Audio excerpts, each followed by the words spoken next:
হচ্ছে কেয়ারটেকার সরকারের বিষয়ে।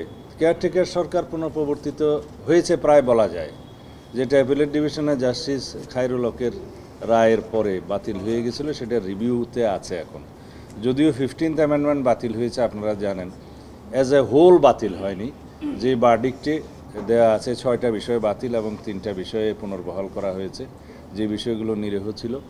এবং 6টা বিষয়ে বাতিলের মধ্যে আর্টিকেল 58 ক এবং ক 2 পরিচ্ছেদ, যেটা কেয়ারটেকার সরকারের বিধান সম্বলিত, সেটার 15th অ্যামেন্ডমেন্টে ফ্যাসিস্ট গভর্নমেন্ট যেভাবে বিলুপ্ত করা হয়েছিল সেটাকে আনকনস্টিটিউশনাল ডিক্লেয়ার করার ফলে আমরা ধরে নিতে পারি সেই বিধানগুলো এখন বহাল হয়েছে। যদি এটা অ্যাপিলেট ডিভিশনের রিভিউতে এখন পেন্ডিং না থাকতো তাহলে এখানেই সেটা বহাল হয়ে যেত। যাই হোক, সেটা আশা করি জনগণের পক্ষেই রায় আসবে, সেই বিচারাধীন বিষয়ের বেশি বলা উচিত নয়। তা এখন সেই কেয়ারটেকার প্রভিশন যেভাবে 58 কতে বা 52 ক পরিচ্ছেদে যে বিধানগুলো আছে গঠন প্রণালী সম্পর্কে, সেই সম্পর্কে বলা যায় যে এটা জুডিশিয়ারির মধ্যেই সীমাবদ্ধ, যে ইমিডিয়েটলি রিটায়ার্ড যে চিফ জাস্টিস থাকে তাকে দিয়ে শুরু হয় এবং সর্বশেষ অ্যাপিলেট ডিভিশন দিয়ে শেষ হয়, এবং একদম সর্বশেষ হচ্ছে যদি কেউ কোনো বিধান এই মতো একমত না হয় তাহলে রাষ্ট্রপতি দায়িত্ব নেয়। তো এখানে দুইটা কথা আসছে।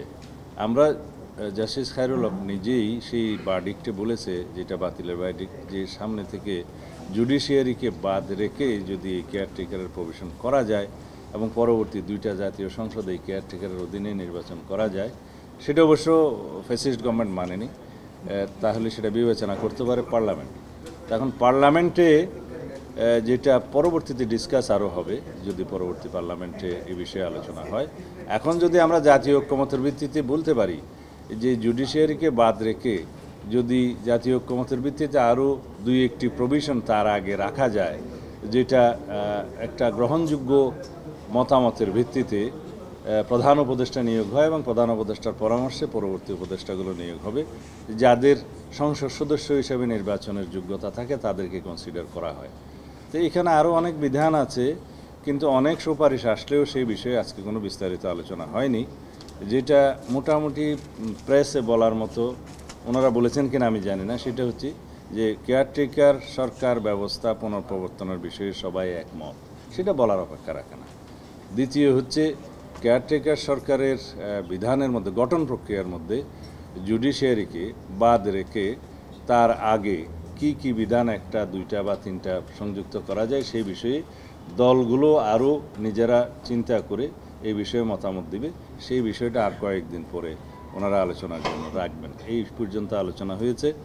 আমি যেই কথাগুলো আজকে বলতে চাচ্ছি, এই পর্যন্ত আপনাদের সাথে যতবার কথা বলেছি, যতবার জাতীয় ঐক্য কমিশনের সাথে কথা বলেছি, আমরা কি কি সহযোগিতা আমাদের দলের পক্ষ থেকে, বিএনপির পক্ষ থেকে এবং আমাদের যারা যুগপথের সঙ্গে ছিল তাদের মধ্যে অনেকের পক্ষ থেকে, সবার কথা বলবো না, আমরা যে সহযোগিতাটা করেছি, আমি শুধু বিএনপির কথা বলবো না, আমাদের সঙ্গে সাথীদের কথাও বলবো।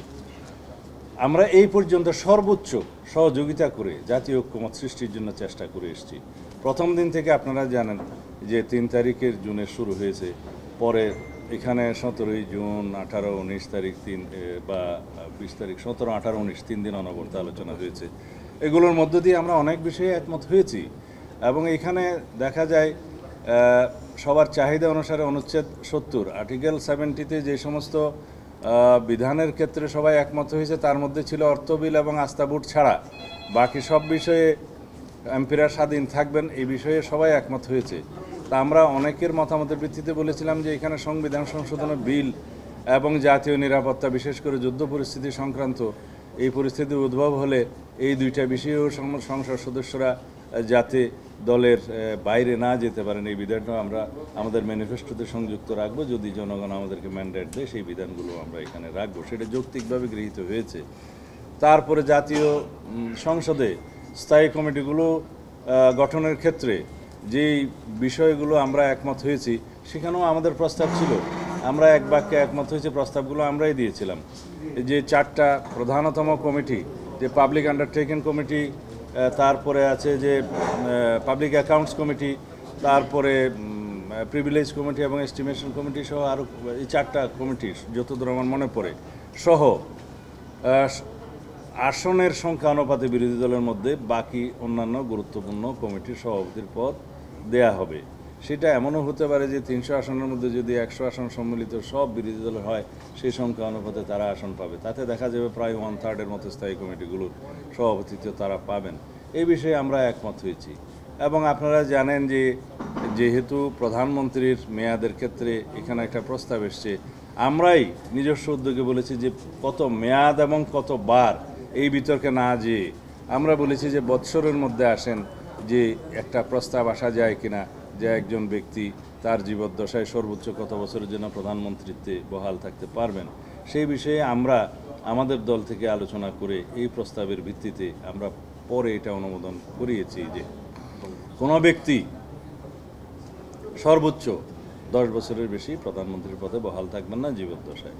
সেটা আমাদের সহযোগিতা। আপনারা সবাই জানেন, জনমনে একটা ধারণা আছে যে এই মুহূর্তে যদি নির্বাচন হয়, হয়তোবা, আমি শিওর করে বলছি না, হয়তোবা জনমত বিএনপির পক্ষে যাবে, এরকম একটা ধারণা জনমনে আছে। তা আমরা যেহেতু নির্বাচন হওয়ার আগে আমরা এই বিষয়ে কিছু বলতে চাই না যে কারাই গভর্নমেন্ট ইন ওয়েটিং, বাট একটা পাবলিক পারসেপশন তো আছে। তারপরেও আমরা এই বিষয়ে নিজস্ব উদ্যোগে জাতির সাথে একটা ঐক্যমতে আসার জন্য একটা ব্যালেন্সড যাতে সরকার ব্যবস্থা হয়, যাতে স্বৈরাচারের ভবিষ্যতে কোনো উৎপত্তি না হয়, যাতে কোনো দিন ফ্যাসিস্টের উৎপাদন না হয় সংসদীয় ব্যবস্থায়, সেই জন্য আমরা একমত এসেছি। এটা আমাদের